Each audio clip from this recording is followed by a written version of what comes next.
Welcome, Cav fans, to Coach's Corner here at the stadium on this Wednesday night. So tonight's show, we're going to recap New Bremen from last week and look at the game this Saturday now at over at Delphus. We play at 7 o'clock on Saturday, so that's unusual. But I guess the field was taken on Friday night by Jefferson.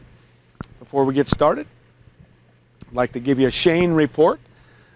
Shane was at the ball game with us last week, so that was awesome. He is home and is going through rehab, and so hopefully he continues to improve. And they say it can take quite a long time to get back to full strength if that happens, and hopefully all the thoughts and prayers, and hopefully that will happen at some point. But Shane's doing well at home. His spirits are good right now, and hopefully that will continue and continue to get the support that he needs. So. Reviewing last week, New Bremen. New Bremen came into town with a 2-3 record, and but they had beaten Fort Recovery a couple weeks ago with a good win. In fact, they might have been 3-2. I can't remember for sure, but so it was a matchup that we really weren't sure how things were going to go. Mitch Niekamp missed the game. He strained his groin early in the week, and I guess he maybe could have played, but we wanted to see how the game was going, and fortunately we kept him out of the game, and so he can get healthy this week, so he'll be ready to go versus Delphus.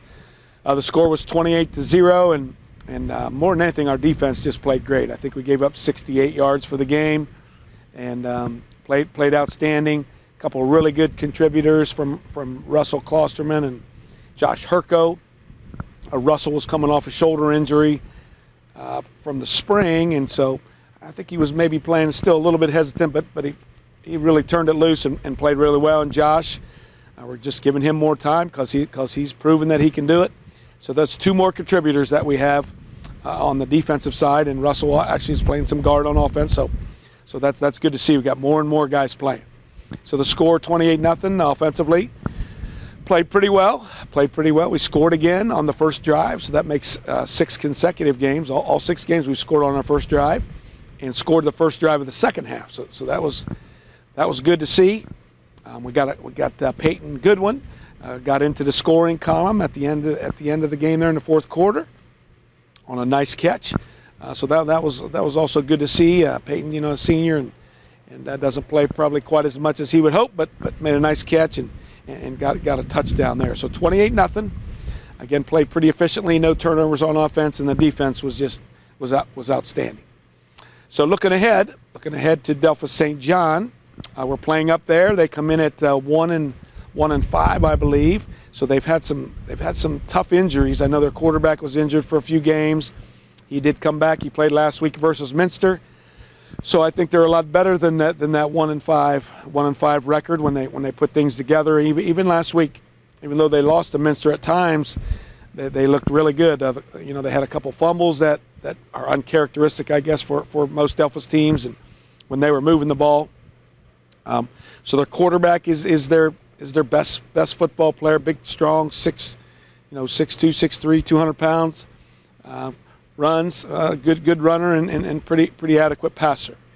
Defensively, the thing that they do well is they switch up their defenses from a four-man front to a 3-man front, and give you some different looks in the secondary. So it just makes it difficult for your linemen to exactly know all the time where they're going to line up and how to block them and things like that. So it's good challenge for us.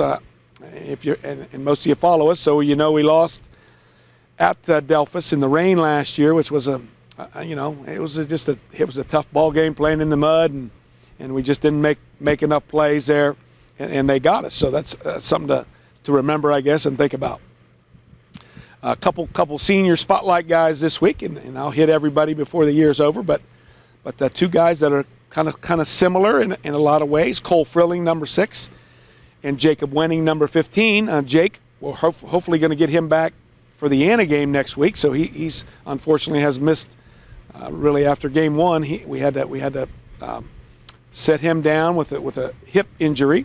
So hopefully he'll be back next week for Anna. But Jake was an all-league football player for us last year at receiver. And certainly, as you know, Cole came out this year. I think Jake had a lot to do with that, maybe talking him to coming back out. And he's just playing so much better than what we really probably would have expected, and has, I don't know, 9 touchdowns and 25 catches, and is just playing really well and playing physical. And I say the similarities, like I mentioned, both three-sport guys and both really good at all three. You know, they're both playing receiver. They're both pitchers and play the infield in baseball. In basketball, they're two of our starters. And so both three-sport guys, and that's really difficult to do in this age when all of us coaches ask so much from those guys. But they're doing an outstanding job, and maybe definitely more importantly, good, respectful young men that are good students and you know, just kind of do things right and get along with people. And so we're really glad to have Cole, and it's going to be great to get Jake back next week. So now we got those two along with Will and Noah and our two running backs are good receivers, and so we got that ability to spread the wealth. So that's been really good for us. So the senior spotlight: Cole Frilling and Jacob Winning. So like I said, we play at Delphus this week.